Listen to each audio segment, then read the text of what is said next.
What do you think that obviously he's successful and you're successful. Do you think this has any effect on your children? This example that you're setting for them? An effect on them in a good way? Yeah. So I think, if I were to think if I wasn't doing anything else and just coasting at home, I think I wouldn't be giving much of a reality to him. Mm-hmm. Like he sees my struggle. Like he'll say to me, "Mommy, how was your day? Did you sell that house? What happened?" And I love telling him whether it was a good story or bad story. And then we go through it and we pick it out. And I think that's going to help him when he's older, just kind of problem solve and understand and not feel isolated when things go wrong. Right. So I love sharing experiences with him. And, Aaron has had a couple injuries and it made him sad. Like it made Ace sad. Well, Daddy, I want you to go play. I want you to, and he explained. And I just think instead of Aaron having the mindset like, oh, why this happened to me, he just went and did the work to get through it. And so Ace would see him go work out, not complain, stick to what he said he's going to do and provide that consistency for himself. So now I see Ace growing up and how he's doing things like he's in baseball himself, the way he does art and talk to his friends. He's just a very driven kid. So I think they pick up a lot from us. Yeah. I don't want it to ever, I don't want him to ever feel like because my daddy was this, I have to be this. Right. But naturally, he's just doing it. Mm-hmm. He's just going about it, and we're not stopping him. We're just, whatever you want, buddy. If you want to be a doctor, if you want to be a vet, if you want to be a babysitter, whatever, just whatever you do, put your heart into it. Yeah. I agree with that. Put your heart into it no matter what. Yeah. No matter what it is. Yeah. That's beautiful. Yeah. So you... I've seen that. I've seen that. Of course. Also with our kids. They definitely look up to us and they watch us, see how we do things, see how motivated or not motivated we are. And it definitely plays a role. We are definitely setting an example for our children. Mm-hmm. And I think it's a good thing. And we have to try to be the best versions of ourselves. I think the most important, also being the best version of ourselves, but I feel like there are times where we'll break. Yes. Right? Of course. Yeah. We're human. Yeah. But I think what's so important is that they have a safe space. And I always want to be my kid's safe space. Yeah. Because I didn't have a close relationship with my mom growing up. And when you have babies, you kind of like reborn again. At least for me. Mm-hmm. It like hit me. Mm-hmm. I was like, why weren't me and my mom able to get it together? Who could ever be so, how could you not? How? It's a baby. They're so innocent. Yeah. But I just always want to be that. So then now that we're adults, as much as we need to, like our kids look at us like, oh, like they trust that we know everything. We do not, right? Yeah. But as long as we strive to grow and continue to educate ourselves and honestly be aware of our mistakes, like when I've lashed out. And instead of being like, well, you weren't listening to me, even though like there are times where, of course, they're not listening. It gets, of course, but there are times where I've freaked out because I just got off a phone call that wasn't a good call, right? Mm-hmm. And I just turned around and I just took a step back and said, Mommy is very sorry. That wasn't cool. I did it because of this, but I'm not like, I'm going to work on it. And it has nothing to do with you. And he kind of looked at me like, what? Like you're saying sorry to me? Because I didn't grow up that way. Like European parents, like they're just like, you want me to say sorry to you? You can sleep outside. Like I've definitely said sorry for sure. Yeah, we I don't think I'm always right ever. I don't always think I'm right. Not always. As a parent. No. Not always. Just most of the time. No. Yeah. That's because most women are. Yeah, exactly. It's true. It's true. I've had this very similar experience with Luna and less so with Violet. I feel like the oldest child I've had more of that kind of thing happen. But I always go and I know, hey, I'm sorry this happened. And I don't remember that with my parents. My parents are amazing. I love them. Sorry. But like, coming and saying, hey, I messed up something. Like, that's such a different time. Do you think it's a generational thing? Like, it's so different. I think it's just such a different time. I just remember my parents were always working, like morning to night. and then I had to go to school, and that was it. And I don't know what it is now. I don't know if like the accessibility of things is easier. I'm not sure what exactly it is. What do you think it is? I mean, I think it's a coincidence. I think it has to do with, what our generation is learning. No, but I agree with be. her. The accessibility of parents. My parents were working. My dad was working like from, I don't know, whatever time in the morning till very, very late at night. Then my mom was also working. And if my mom was away working, then my dad would be there. But even then, he would be there. He would be late to pick us up from school every day. So we'd be ending up at the principal's house. And then he'd pick us at the principal's house. It wasn't like, hey, boss, I got to leave at 2:00 to see my kid's art show. No. No. But now people are like, I'm leaving. Yeah, but I mean, I think even without time, you true. could still have the conversation. I don't know, even if you had a little bit of time. Back in the day? Maybe. I think it was more restricted in terms of the culture and what was expected, I think, as parents and how people And what acted they more valued, than the time. what they thought was that's what I important. think. Well, what about your mom? She was not available almost ever, just on the weekends. Yes. But she was a single mom, right? And she came. She would cook everything on Monday. She'd give us all the food during the week. So she'd be like a huge thing of ground beef, and then we'd heat it up. But she'd come home at 10, 11. She'd come home normally either after we're sleeping or right after we're going to bed. She was working, single mom, providing for not only her 2 kids, but also for her entire family back home. In Venezuela. And so we had time But she was with you together on the weekend. A lot of the times. We normally had like a big day out and outings, and she would always we'd have a bunch of kids at our house. Right. But the point is, so didn't have a lot of time during the weekdays, but the reason she didn't, let's say, have this kind of conversation with me, I don't think has to do with the time. It's just culturally, I think we are different now. I don't know. I think the social media having all these different fads of parenting styles is also what's bringing so much attention to it. Like gentle parenting, conscious parenting. Helicopter. Oh my gosh. It's like, it's like a diet. It's like, I'm going to go vegan. I'm going to go conscious parenting. I'm going to go all dairy, no dairy. Yes, it's because we can talk about it. When did like people talk about parenting, like a podcast?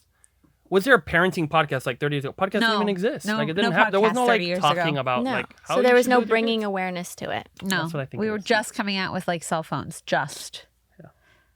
Yeah. Okay, and one thing that you mentioned something which is very true, because I follow this guy who sells on Amazon, Molson, and he's started this thread of like, why have kids, and he's going on this whole big thing about having kids and this, and every week he's posting something. The number one comment he gets about not having kids is what you said earlier, which is it's too expensive.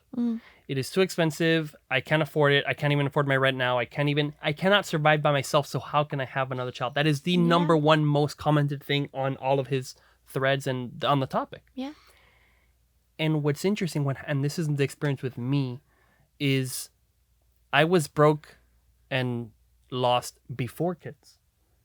And she convinced me to have a baby.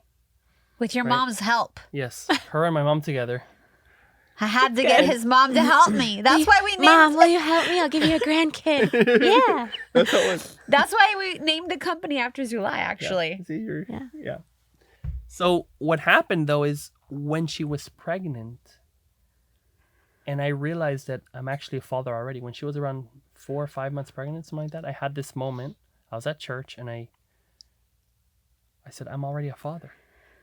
I am fully responsible for another human being, and how that person does in their life is largely going to be based on what I do. Mm-hmm. And when I realized that I had that responsibility, I said, I can't be totally broke. I can't be like, she's going to work 90% of her week to pay for a babysitter, so then she has 10% of the time with the kid. Like, the math didn't add up, and that's when I had that change, and when I started becoming successful was through the child. So what's interesting is, what is it? Putting the chicken before the egg. It's like, you can't wait to have it all figured out to have a child, because when you have a child, you kind of grow up, or you can. Not everybody does. Some people will refuse it, and they'll say, well, no, I can't, and they'll be like, I don't want it. I never wanted it. This and abandon that child. Mm-hmm.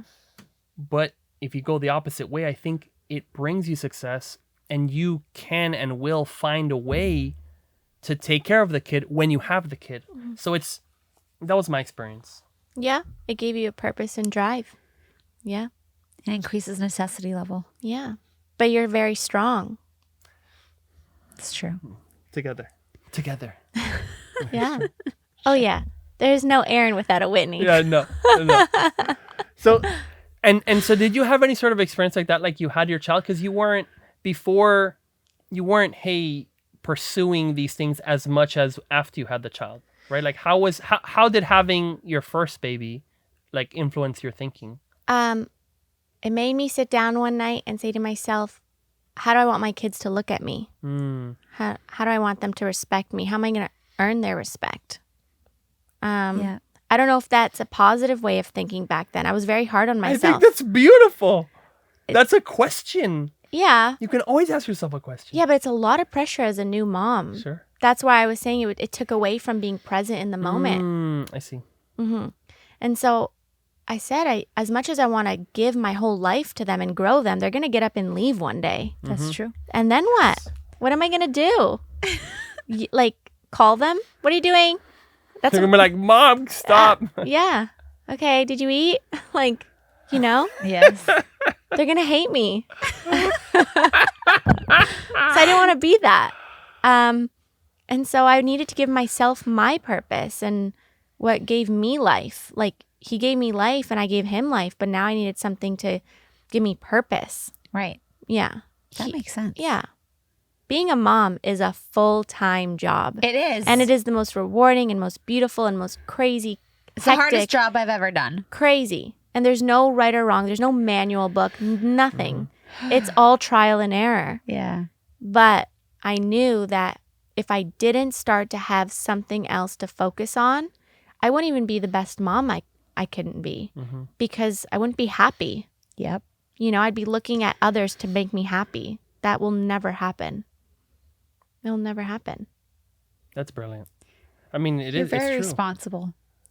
Thank you. Yeah. Your kids will look at you and they will look at it. What makes you excited? And if something makes you excited, then you can do that with them. So as you're saying, you can be a better mom when you have an activity to put them and be involved with. You didn't have that conversation with, hey, how was your day? You couldn't do it like, how was your day cleaning the kitchen or something? Exactly. I'm not saying that that's a problem, but there's also the homeschool and there's so many other things that could happen. But as long as you're pursuing the drive and the passion That you want. if I know someone who has 9 children currently, they actually just had their baby. Wow. And they homeschool their kids, and their passion and drive is that, and that can't be more beautiful and more amazing because it's like that And is each one of her kids are extremely like productive. amazing. It's an And she amazing family. homeschooled every single one of them. Wow. Yeah. She's awesome. That's it. I And that, know. like, wow. So it's like Who is whatever, this woman? Incredible. whatever you're gonna do it to the max because Yeah. that is like, whoa, that is an amazing feat, right? And as long as you're pursuing whatever it is in any aspect, but if you're doing it and doing it big, Yeah. that is spectacular, and your Yeah. kids will love that. And it goes back to what you said, Whitney. You said, do you think your success, like how it affects them? Yes. It's kind of like, I'm just setting an example. You know, I love cookies at night. Yes. Love. It's just like, that's my wind down. Not a coffee drinker, but like I'll have tea and cookies at night. Yeah. And I was telling Ace, you know, you can't have so much sugar. Mommy doesn't like it. And he's like, well, you eat cookies. Right. You know, like you eat cookies. And I like, darn it. Yeah, I do. You know, and I tried to back it up any way I can. Well, I also eat vegetables and I did this and Mommy worked. But no, he saw I shouldn't be having 7 cookies on my plate at night. Like 2. It's good. It's good balance. And so they're watching. They're watching I know. everything you do. Even if they're not saying it. Yes. Yeah. Have you decided our name for the baby? I have not. But actually, I always said if I had a girl, I would name her Violet. Aww. Because my favorite movie, this isn't really something to be proud of, but growing up, my favorite movie was Coyote Ugly. Do you know it? Yes, I Yes. love that. Okay, I loved Violet. that movie. Violet was my rock star. Okay.